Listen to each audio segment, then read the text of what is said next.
안녕하세요. MC 일락입니다. 오랜만에 여러분 앞에 다시 서게 되어 굉장히 설레고 무척이나 긴장됩니다. 앞으로는 포브스에 읽는 남자라는 컨셉으로 매주 주말마다 업로드를 해볼 예정입니다.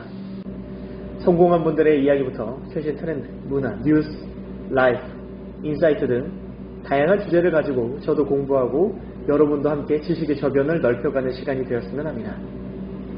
우리가 살아가는 데 있어 삶의 치열함에만 몰두하다 보면 잊고 사는 것들이 너무나 많습니다. 우리는 앞으로를 살아가야 하는 데 있어 새로운 시대를 맞을 준비를 해야 하고 준비가 되어 있어야 합니다. 시간이 없다, 해야 할 필요를 느끼지 못하겠다라고 한다면 그 자리에 머무른다기보단 오히려 후퇴를 하게 될지도 모릅니다. 저는 여느 유명한 유튜버 분들처럼 지식이 많거나 그렇다고 인맥이 많지도 않습니다. 다만 경제지를 읽으면서 이렇게 영상으로 남길 수 있다면 조금 더 내 것으로 만들 수 있고 여러분과 함께라면 지치지 않고 오래 갈 수 있을 것 같다는 생각을 해봅니다. 자, 그럼 오늘의 포브스 읽는 남자 시작해 보겠습니다. 모방, 다른 사람을 통해 나를 성장시키다. 포브스 8월호 김소울의 삶과 미술 심리 편에서 해당 내용을 참고하였음을 미리 알려드립니다. 나만의 것을 만들고 싶다는 것은 무엇인가를 개발하고 창조하고 생각해 나아가는 모든 사람들의 목표일 것입니다. 다른 사람들과 똑같은 삶을 살고 싶지 않고 누구라도 대체할 수 있는 행위 등을 하고 싶지 않은 것은 세상에 나라는 존재를 남기고자 하는 인간의 본능적 욕구이기 때문입니다. 저만 해도 그렇습니다. 이 영상의 포맷이나 컨셉은 이미 많은 분들이 시도했고 하고 있는 레드오션과 같은 영역입니다. 그렇지만 저에게는 완전하게 새로운 창작을 해내기엔 아직 기본이 없는 병아리에 불과하기에 비슷한 포맷으로 일단 시도를 해봄으로써 한 발자국씩 나아가 결국은 내 것으로 만들어낼 수 있는 기본기가 탄탄한 그런 시점이 온다면 모방을 벗어나 신선한 창작물이 나올지도 모릅니다. 가장 중요한 건 시작했다는 것이죠. 하지만 그것을 바라보는 시각은 조금 다를 수 있습니다. 누군가를 따라한 것 같다, 혹은 누군가의 것과 비슷하다라는 것을 무조건적으로 나쁜 시각으로 보는 경우가 많습니다. 줏대가 없는 것이고 자신의 것을 만들려 하지 않는 게으른 사람이라 생각하기도 하고 자신이 없기에 다른 사람의 것이나 따라하고 있다는 생각을 하기도 합니다. 그러나 과거와 연결점 없이 세상에 완전히 새로운 것이 존재할 리는 만무합니다. 그리고 새로운 기술은 기존 기술의 부재 위에는 결코 만들어질 수 없습니다.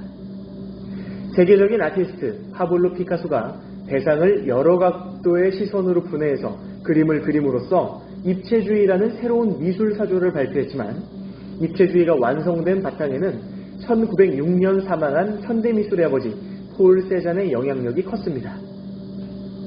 새로운 것이 탄생하려면 결국 나만의 가치 있는 무언가를 확립하기 위해서 기존에 있던 것들로부터 배워야 합니다. 인상주의 화가들이 일본 목파나 우키요에를 모작한 것은 다른 사람의 것을 모방해 자신을 성장시키려 했던 대표적인 움직임 중 하나입니다. 처음 이 작품이 유럽에 소개되었을 때 화가들은 전혀 새로운 방식의 미술 작업에 놀라움을 금치 못했습니다.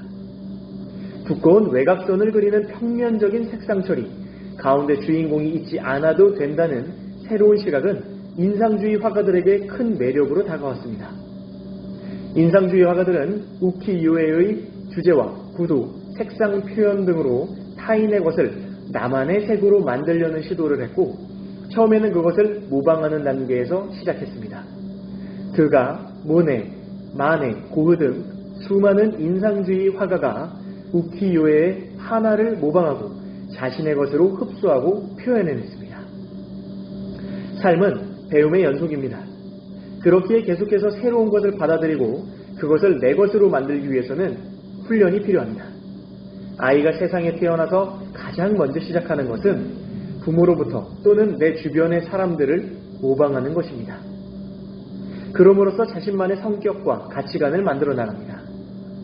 방 안에서 혼자 고통과 맞서다 보면 문득 떠오르는 것이 창의성이 아니라 많이 보는 것, 많이 따라해보는 것, 더 넓은 시점을 갖는 것, 그것이 나만의 것을 만들기 위한 시도가 됩니다.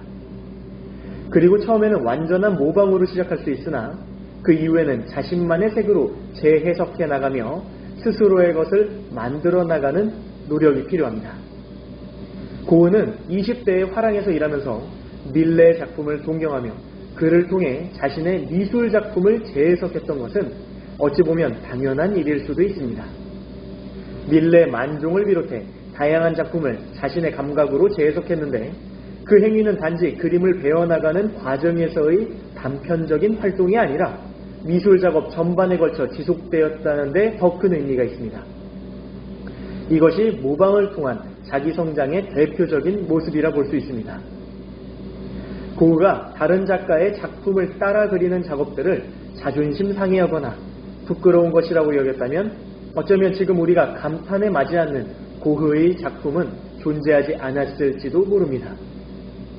천재적인 예술가가 위대한 작품을 만들어내기 위해 겪었던 모방의 과정은 충분히 가치 있는 일이었던 것입니다. 성공한 사람들의 인터뷰에서 가장 영향을 주었던 인물이 누군가요? 라는 질문을 자주 들을 수 있는데 이때 어떤 사람을 닮기 위해 노력했고 모델링을 해왔는지에 대한 설명은 그 사람을 더 깊이 있게 만드는 요소입니다. 배우려는 이유로, 존경의 이유로, 그 자체의 매력을 느꼈다는 이유로 우리는 누군가를 따라하고 비슷하게 행동하려는 시도를 하는데 그것은 부끄럽거나 비생산적인 것이 아니라 성장을 위한 단계 중 하나라는 것을 알아야 합니다. 저는 아직 누군가를 롤모델로 삼아 그들의 생각, 행동, 말, 습관 등을 모방해 본 적이 없습니다. 나만의 영역을 찾지도 못했지만 성공으로 가는 어떤 공식조차 세우지도 못한 채 하루하루 시간만 보내고 있었습니다. 그러면서 시간적, 경제적 자유를 논했던 것. 아인슈타인이 그러한 얘기를 했다죠. 어제와 똑같이 살면서 다른 미래를 기대하는 것은 정신적 문제의 초기 증상이다. 다른 사람의 모습을 따라하기 급급하고 실제로는 그렇지 못한 자신의 모습에 열등감을 느끼며 스스로를 갉아먹는 비생산적인 행동에 열을 올리진 않았으면 합니다. 다만 그 사람의 강점을 자신의 것으로 만들기 위해 재해석해 활용한다면 충분히 가치 있는 일이 될 수 있을 것입니다. 모방하며 성장하려는 의도는 좋지만 스스로의 색은 잃지 않아야겠습니다. 자신이 무엇을 위해 타인을 모방하려는지 잊지 말아야 하는 것도 기억하시기 바랍니다. 다른 사람의 것을 배우고 흡수해 나가는 시간이 스스로의 창의성을 위한 노력과 만나게 된다면 세상에 단 하나밖에 없는 유일한 색이 분명 빛나게 될 것입니다. 지금까지 포브스 읽는 남자 MC 일락이었습니다. 고맙습니다.